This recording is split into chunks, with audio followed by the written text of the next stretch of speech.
এরে বাজান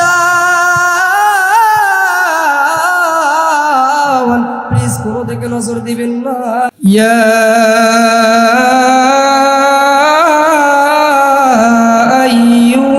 আইয়ুহাল্লাযীনা আমানু তাকুল্লাহ।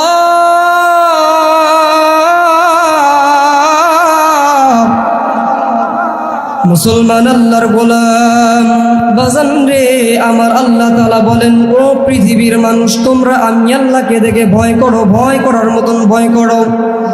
দেখেন এমন আল্লাহকে দেখে কেমন ভয় করতে হবে বাজান। ছোট্ট আকার একটা ঘটনা বলি। এটা বন্ধু হযরতে মুসা নবী আলাইহিস সালাতু ওয়াস সালাম আল্লাহ তাআলা রব্বুল আলামিনের কাছে যায় বলতেছেন, ওগো আল্লাহ, এই দুনিয়াতে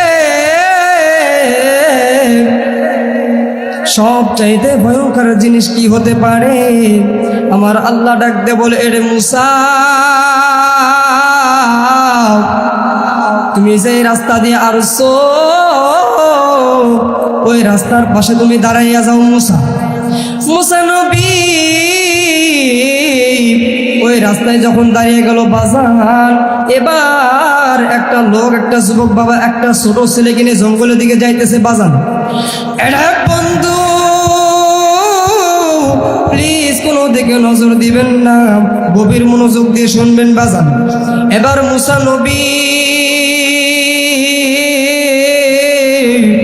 যখন রাস্তায় দাঁড়িয়ে গেছে, একটা লোককে একটা ছোট ছেলে কিনে জঙ্গলে যাইতে দেখতেছেন। ওই যুবক লোকটি জঙ্গলের ভিতরে সন্তানকে নিয়ে যাইতেছে বাজান। ওই ছেলেটি বাবাকে ডাকতে বলে, বাবা, এই দুনিয়ার ভিতরে সব চাইতে ভয়ঙ্কর জিনিস কি হতে পারে? এবার আল্লাহর বান্দা ডাক দিয়ে বলে, বাবা, এই দুনিয়ার ভিতরে সব চাইতে ভয়ঙ্কর জিনিস হইল জঙ্গল। ছেলেটি আবারও বাবাকে ডাক দিয়ে বলে, বাবা, এর চাইতে ভয়ঙ্কর জিনিস আর কি আছে? বলো না, বলো না। এবার আল্লাহর বান্দা ডাকতে বলে, ওরে আমার সন্তান, এর চাইতে ভয়ঙ্কর জিনিস আছে, বাঘ ভাল্লুক এরকম অনেক ভয়ঙ্কর জিনিস আছে। এর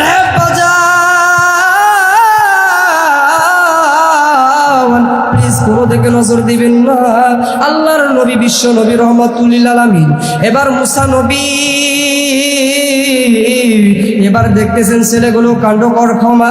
এবার ছেলেটি আবারও বাবাকে ডাক দেয় বলে, ও আমার বাবা, এর চাইতেও ভয়ঙ্কর জিনিস আর কি আছে? বলো না, বলো না। এবার ওই যুবক লোকটি চোখের পানি ঝরঝর করে ছেড়ে দেয়। আল্লাহু আকবার বলেন। এরা বন্ধু এবার আল্লাহর বান্দা যখন চোখের পানি ঝরঝর করে ছেড়ে দেয়, এবার ওই ছোট ছেলেটি ডাক দেয় বলে, বাবা, তোমার চোখ দিয়ে কেন ঝরঝর করে পানি বের হয়? এবার আল্লাহর বান্দা ডাক দেয় বলে, ওরে আমার সন্তান, এই দুনিয়ার সবচাইতে ভয়ঙ্কর জিনিস হলেন আমার আল্লাহ। আওয়াজ দিয়ে বলেন না আল্লাহু আকবার।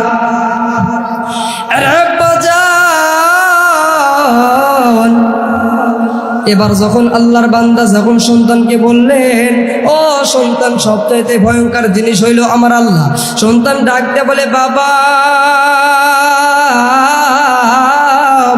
আল্লাহ কি করে ভয়ঙ্কর আমার একটু বলো না, বলো না। বলেন, আল্লাহ রব্বুল আলামিন সব চাইতে হৃদয় অত্যন্ত দয়ালু মানুষ এবং সব চাইতে ভয়ঙ্কর আল্লাহ। তুমি যদি খারাপ করো তোমার খারাপ অবস্থায় যেতে হবে, তুমি যদি ভালো করো তোমার ভালো জায়গায় যাইতে হবে। এবার আল্লাহ নবী, বিশ্ব নবী মুসা কালিমুল্লাহ আল্লাহর কাছে যাইয়া ডাক দে বলে, ওগো আল্লাহকে ডাক দে বলে, ওগো আল্লাহ, আমি তো দেখলাম সব চাইতে ভয়ঙ্কর আপনাকে বললো। আল্লাহ রব্বুল আলামিন বলে, এরে মুসা, ওই বান্দা সব চাইতে দুনিয়ার মধ্যে সব চাইতে গুনাহগার এবং নিকৃষ্ট ছিল। এরে মুসা, বান্দা হইল সবচাইতে দুনিয়ার মধ্যে নিকৃষ্ট ছিল, এবং আমি আল্লাহকে ভালোবাসার কারণে, আমি আল্লাহকে মহাব্বত করার কারণে, আমি আল্লাহর তাকওয়া দিলে আনার কারণে আমি আল্লাহ ওর জীবনে গুনাহ মাফ করে দিলাম। আল্লাহ গুনাহ মাফ করতে পারে কিনা বাজান? ও তুই দুনিয়ার মায়ায় পড়ে করছো কত বাহানা, এ যে নয় তোরা আসল বাড়ি, কবর যে তোরা আসল ঠিকানা। কথা বলেন ঠিক কিনা?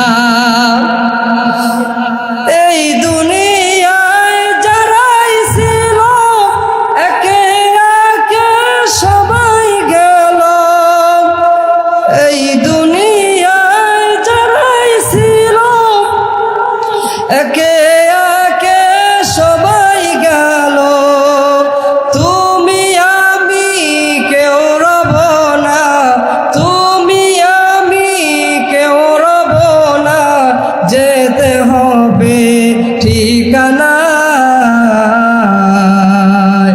এ যে তোর আসল বাড়ি, কবর যে তোর আসল ঠিকানা।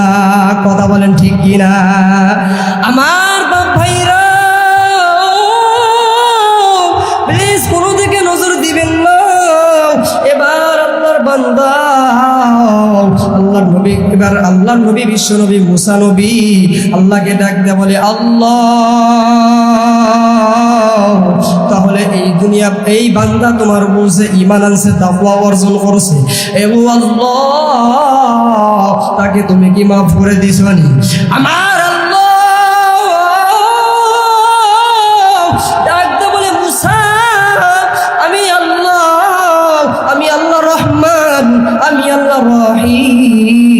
আমি আল্লাহ হইলাম অত্যন্ত দয়ালু, আমি আল্লাহ ওর জীবনে গুনাহ মাফ করে দিয়া আমি আল্লাহ ওরে জান্নাতে দিয়া দিলাম। আল্লাহ পারে কিনা বাজান? এরে বন্ধু, শুধু তাই নয়, আল্লাহর উপর ঈমান আনলে আমার আল্লাহ তার জীবনের গুনাহ মাফ করে দিবে। আমার আল্লাহ কোরআনের ভিতরে বলেন, ওয়ালাইসাতিত তাওবাতু লিল্লাযীনা লা ইয়ালামুন। আল্লাহু আকবার বলেন। আমার বন্ধুরা রে, আমার আল্লাহ ডাক দে বলে, বান্দা তোমরা ইন্তেকাল করার আগে তোমরা তওবা করে আসো, তোমরা তওবা করে আসো। আমার আল্লাহ রব্বুল আলামিন শুধু তওবার উপর অত্যন্ত অনেক গুরুত্ব দিয়েছে বাজান। এখন আমরা ওনার কাছে অনেক লিপ্ত হয়ে গেছে। এখন যদি বলা হয় যুবক তুমি নামাজ পড়তে চলো, যুবক নামাজ পড়তে যায় না। কথা বলেন ঠিক কিনা? যুবকদের হাতে এটা আছে। কথা বলেন ঠিক কিনা? টেম্পিরিতির জ্বালা, মোবাইলের মেলা। কথা বলেন ঠিক কিনা? এখন আর চিঠি লেখা লাগে না, ছেলে সারা রাত জাগিয়া ফোনে কথা বলিয়া, ও মেয়ে সারা রাত জাগিয়া ফোনে কথা বলিয়া, লেখাপড়া মেয়ের ভালো লাগে না, লেখাপড়া মেয়ের ভালো লাগে না। মোবাইল ফোন আসিল, ঈদলা লাগিল, ফজরের ঘুম তো পোলার ভাবলো না, চিল্লা এখন কথা ঠিক কিনা? কি করে আপনার সন্তানের ঘুম ভাঙবে? আপনি সন্তানকে তাকলিদ করেন না বাজান, আপনি সন্তানকে শাসন করেন না। কথা বলেন ঠিক কিনা? ফজরের আযান হয়ে যায়, সন্তানকে ডাক দেন না, বলেন সন্তান যদি এই সকালে যদি ঘুম থেকে উঠে সন্তানের শরীর কমে যাবে। কথা বলেন ঠিক কিনা? সন্তানকে সকালে কষ্ট দেওয়া যাবে না, এই জন্য আমি সন্তানকে ডাক দেই না। এরকম দুনিয়ায় বাবা মা আছে কিনা? কথা বলেন। কিয়ামতের দিন যখন একটা আমলের কারণে বাবা যখন জাহান্নামে যাবে, সন্তান যখন জাহান্নামে যাবে,